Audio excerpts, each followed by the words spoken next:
Chapter 1. The smell came to Jenny strong at first, then faintly, carried on the lapping waters of the bay by the hot, humid night wind. It was not just the odor of salt water and rotting fish, although these were there. There was another ingredient, fetid, sweet-sour, overpowering. Jenny drew a long, shuddering breath and gripped the ship's railing with icy fingers, and despite the tropical heat, her shoulders were shaking. Leaning against the rail, she followed with her eyes the rippling moon path which stretched from the ship to the shore. Beyond the harbor light of the shoreline, she tried to penetrate the darkness. Small, flickering lights were reminding her of fireflies that used to flit about in Grandma's yard back in Tennessee, bobbed about in the darkness. Would there be fireflies here? But the ship was several hundred yards from the shore, so those small lights could not possibly be fireflies. A gentle arm encircled her, and a warm hand, dark in the moonlight, covered hers. "Obie," her voice was small and quavering, "what is that smell?" Her husband breathed, "The sea? Fish?" No, I know those. That other sweet, sour smell. What is it?" Obie sniffed the air. "Cassava? Smoke? Roasting plantain? Ripe mangoes?" And then he laughed softly. "That, my Janice, is the smell of Africa." The morning air was fresh, for it had rained during the night, washing away that sweet smell that had hung in the air. As the ship eased into its berth, the dock workers held the people away with clubs and sticks so that the passengers could embark. As they waited near the railing, Obie's excitement increased as he recognized some of the people. "There's some of the village elders," he exclaimed, "and my mother's brother and my village brothers. They've all come to greet us." A few Europeans had gathered on the dock, apart from the Africans, waiting for the few white passengers. As Janice passed them, clinging to Obie's robe, propelled along with the people behind, she felt the eyes of one red-headed European with a flaming red beard following her. She looked up to return his gaze with answering scorn. Yet what she saw in his eyes was not scorn, but a strange kindness. Her gray eyes swept him with proud disdain. She asked not pity or sympathy from anyone. She was here of her own accord because she loved this man and because she saw in her marriage an idealism that could speak to the world. But still her hand trembled when she handed the Nigerian official her blue passport. At first, most of the morning's activities were lost to Jenny. She wandered about, keeping Obie's yellow, green, and black robe inside as he greeted people, haggled over their luggage. Obie shouted and waved his arms as though in great anger at the custom officials. But Janice could tell he was just bursting with exuberance and joy. Here was a side of her husband that she had not seen before. In college, where she had met him, he had been gentle and quiet, laughing at the other students' jokes, good humor about himself. When she had first noticed him, he had been sitting quietly on a root behind her as she sketched a swan standing one-legged in an imaginary marsh near the library. She had been startled at first, but she had been absorbed and not known that anyone was near. "I like the bird you've put on paper. It reminds me of one that comes to fish in the river near our village." Thus had begun a strange, growing friendship which had ended 6 weeks ago in what seemed to many a foolish marriage. She had given him the sketch of the bird, but had never understood his attachment to it until last night, when she thought she had seen fireflies, a glimmer of remembered happiness in childhood. She watched Obie today, gesticulating, pounding his fist, shouting in his native tongue. "That dolt has just passed out of Standard 6 and he tried to dash me for bringing a strange wife into the country. I have promised to slice off his ears with a machete when he passes through our village," Obie told her. Obie, what a strange thing to say! But it occurred to Janice that this man whose other side she was just now seeing might indeed be capable of wielding a machete. Each of the 20-odd people in the party came to take leave of her before they left for the lorry park. Waving to them while she and Obie stood behind their luggage, she asked, "Well, what is a lorry park?" Obie looked at her incredulously. "Well, a place for parking lorries." And at the moment, Janice was reluctant to tell him that she did not know exactly what a lorry was. When the party had gone, Obie hailed a Peugeot taxi to carry them from Port Harcourt to Enugu, the regional capital where he was supposed to be Undersecretary of the Ministry of Education. Jenny sat down in the hot sunlight on her traveling case and let the salty breeze trickle her ponytail as Obie haggled with the driver over the price of their ride. This time he shouted loud in a strange arrangement of English with the African driver. There was one other passenger in the Peugeot, a fat-soot black man with a flashing blue ring that sparkled when he arranged and rearranged his flowing robes. Obie and the driver haggled and shouted for 10 minutes, and finally, with a disdainful flourish, Obie returned his money sack to his garment and waved the driver on. Convinced that the passenger would pay no more, the driver demanded, "Bring money," his face expressionless. When paid, he began piling their bags on top of the car as if there were so many sacks of corn.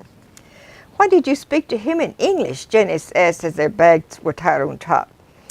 Obie had spoken only to his native tongue since they had embarked early in the morning.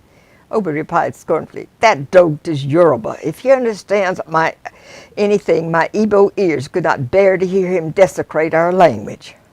"Oh," Janice replied. So this was tribalism, and the only language in which these two Nigerians could communicate was an idiomatic, Africanized English. A strange jumbled heritage left them by the British, who had set the bounds of their nation without regard for the polyglot within. The speed of their ride was not to be believed. Janice had wanted to look at the countryside, but palm trees and tropical growth passed in a green blur. Over the fat man's shoulder she had once caught sight of the speedometer, 90 miles an hour on a road so narrow and lumpy that when they met an infrequent vehicle in a game of chicken, they vied for the center until the last possible moment, then bumped off onto the green shoulder of grass. At one point, the driver almost hit an old woman walking down the road with a load of logs on her head.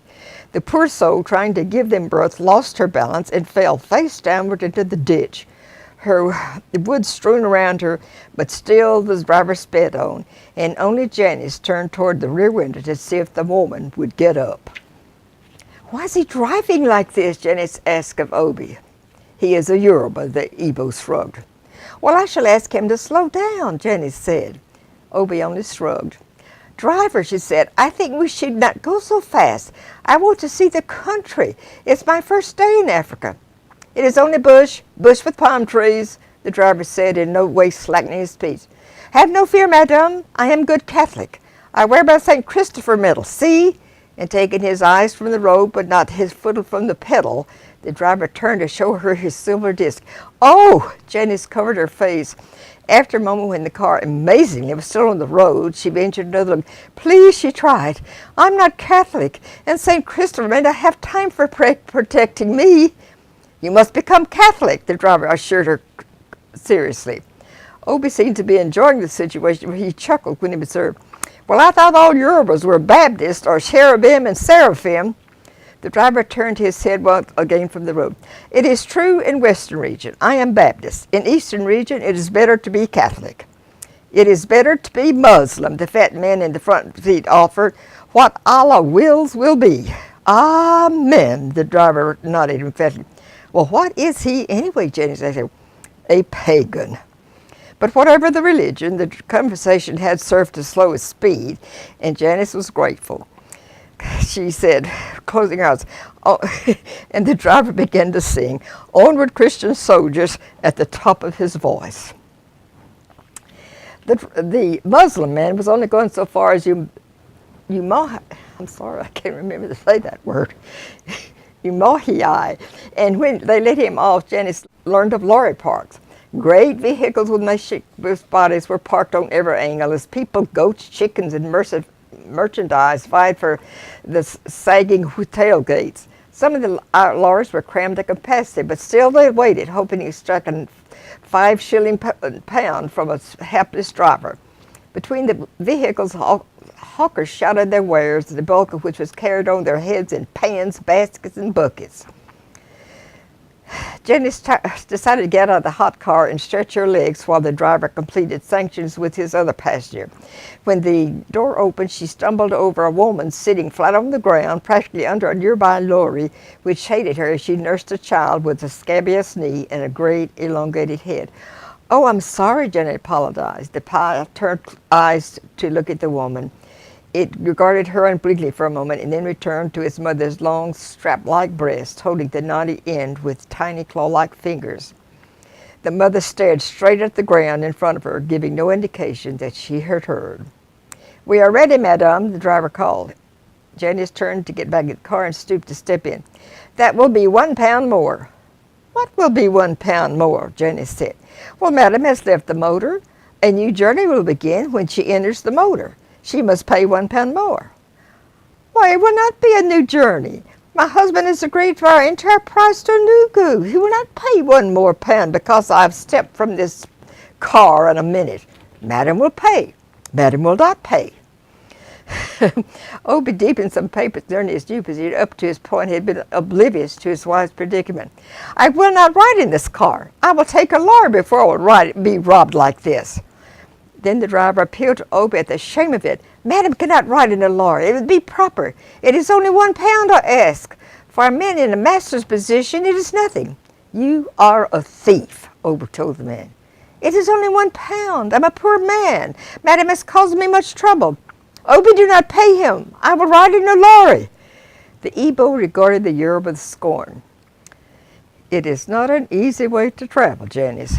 "Please, Obie, we have paid for this. We will not be losing. It's a matter of principle." "Woman," Obie said evenly, "you may have to rearrange your principles. Only he who carries a big stick is not afraid in the bush." "We will do it. We will ride with the people and leave this Yoruba holding the bag he cannot feel. Driver, take our loads down." "Please, master, just for 10 shillings more." Obie got out of the car. 5 shillings, master." "Get the loads, robber." Reluctant, the men began to untie their bags, appealing first to Janice to have sense and then to Obie to make his wife have sense. "The price will remain as we have agreed," he conceded at last as he dropped the bags on the ground. Obie did not deign to answer him. "Stay with the bags," he told Janice, "until I can find a lorry that's going to Nugu. It'll be late tonight when we arrive. We will have to get a rest house until tomorrow." Janice seated herself on the bags and ignored the waiting driver. "I have never seen a white woman ride in a lorry," he shamed her. "Well, you will see one today," she retorted. As their journey commenced, the travelers, 6 men and 4 women, with their various bundles, merchandise, and produce, became quite convivial. They laughed and talked in 3 languages, intermittent with a strange, idiomatic pidgin English. Obie was talking in Igbo to a thin, light-colored African with a sad face. The fat woman sat next to Janice, offered her some groundnuts wrapped in a piece of wrinkled newspaper. The nuts were delicious with an odd, rather salty taste, and reminded Janice that she had indeed hungry and hadn't eaten anything except after she left the ship. "Obie," she said, "these are delicious." "Well, they've been roasted in ashes," Obie informed her in English as he began his steady flow of Igbo to his countrymen. Toward evening, the lorry's occupants dozed as they bounced from side to side, jolting each other as they traveled along in the lurching lorry. But Janice was wide awake, watching the receding landscape over the top of the tailgate. She could see that as they were gradually climbing out of the tropical jungle into the red clay terrain of hilly country, they passed many people walking along the road, mostly women with huge loads on their heads. "Obie," she said, "what did that old man with the white robe from your village say today?" "Oh, he said, welcome, may you live long." "Well, what a beautiful thing to say," she explained. "It was just a greeting," Obie assured her. "I think it was a special greeting." Obie turned and looked at her full face for the first time that day. "It can be a special greeting if you will it to be." And in the gathering dust, he touched her hand, just briefly, for it is not the custom here for a man to show affection for his wife in public.